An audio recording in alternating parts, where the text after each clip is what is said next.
On February the 13th, 2002, Class 52 Western CC diesel number D1015 Western Champion became the first diesel hydraulic locomotive to work a revenue-earning train on the National Rail Network since 1977.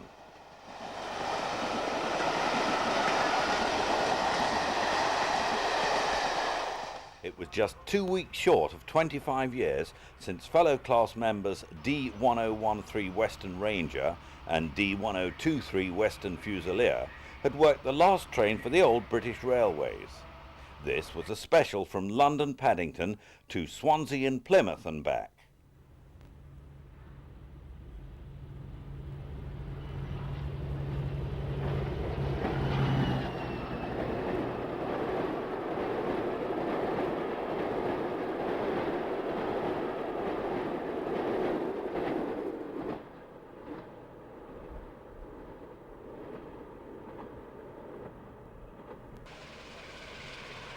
The Westerns never lost their appeal in all that time though, and out of the 74 built, 7 are still intact today. This is testament to those determined enthusiasts who, even as early as 1974, were hatching out plans to save at least one class member. We asked railway historian Adrian Curtis just how serious those early preservationists were. They were very serious. Although when the Western Locomotive Association was formed in 1973, they were not, shall we say, clued up as to know how much it would take to actually save one at that time. It took 4 years for them really to get together, but they saved 1062 Western Courier in the end, and that was purchased in 1976. So of course, they'd been in existence for 3 years and managed to raise the money to save that locomotive, which was quite good going because they were very much just enthusiasts when the actual association was started, and of course it's still in existence today. The story of the Westerns has its origins back in the mid-1950s. The 1955 Railway Modernisation Plan spelled the beginning of the end for steam locomotives on Britain's railways. New diesel designs were rapidly needed to replace the steam fleet, which was being withdrawn from service at an ever-increasing rate. British Railways at that time was divided up into regions, most of which opted for diesel-electric designs. However, the Western region, always the black sheep of the sectors, decided to follow ideas originating in Germany. These were the diesel hydraulics. In fact, the whole idea of diesels as opposed to diesel electrics, which was seen as the old Great Western fighting back, but had nothing to do with that at all, because it all came out of a desire to have a locomotive that was a greyhound rather than a sort of elephant. And at the time, diesel electrics were elephants, huge things, weighing over 100 tons, with massive slow-speed engines.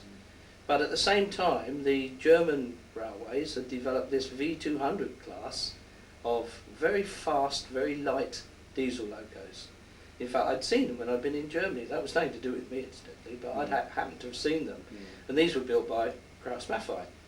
And our assistant general manager, our assistant chief regional officer, as he was called at the time, H.H. Phillips, who was a great man and really the driving force behind the Western region modernisation, he liked this idea. He liked the idea of these being sort of greyhounds as opposed to leviathans. And because you could produce a locomotive which only had 4-wheeled trucks instead of 6-wheeled trucks, and which weighed about 80 tons instead of 120 tons, and with a high-speed engine. So that's how it all developed. The earliest of the British diesels using hydraulic transmission were the D600 or warship class. 5 of these were built, but they were plagued with problems and consequently had relatively short working lives.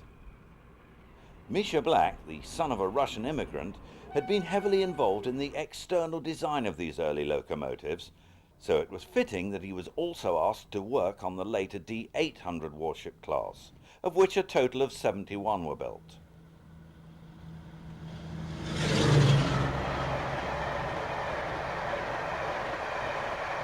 But bear in mind, when the first warship locos were brought to this country, they had to completely redesign them. I mean, they were out of gauge for The German equivalent was out of gauge on British Railways, so they had to produce something like 50,000 new drawings to build the locos at Swindon, which they did in an extremely short period of time. They did a wonderful job. Yeah. And of course it all worked okay. They looked like the V200s, but they were smaller. I think we're all a bit worried that we were breaking new ground and that we got no sort of support anywhere else on the railway, that there was no history with this type of locomotive. High-speed engines had never been used with railway locomotives before.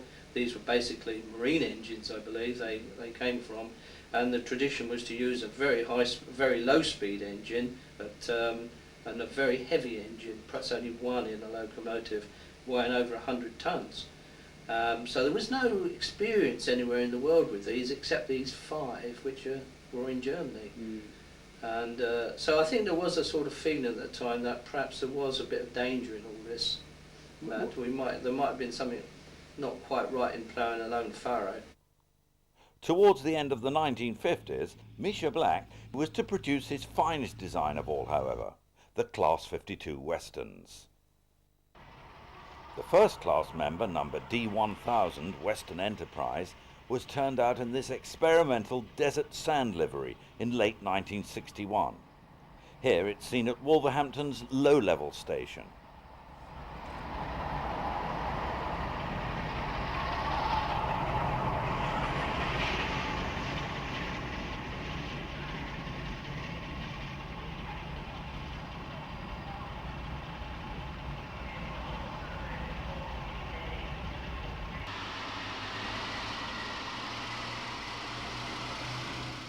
D1001 was painted maroon, and D1002, 3 and 4 all emerged from Swindon in green livery.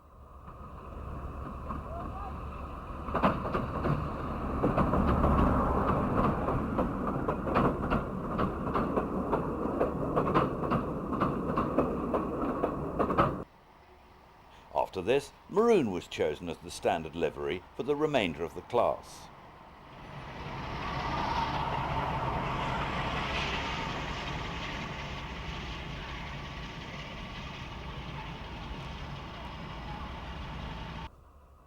Another experiment took place, however, when D1015 Western Champion received this golden ochre livery.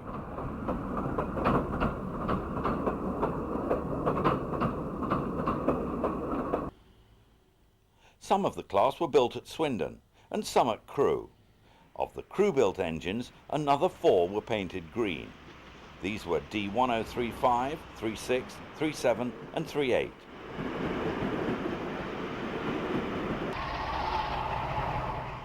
Designer Misha Black never favoured the maroon colour chosen for the majority of the class, so he must have heaved a sigh of relief in May 1971 when D1046 Western Marquis became the last engine to lose the livery in favour of the BR Blue.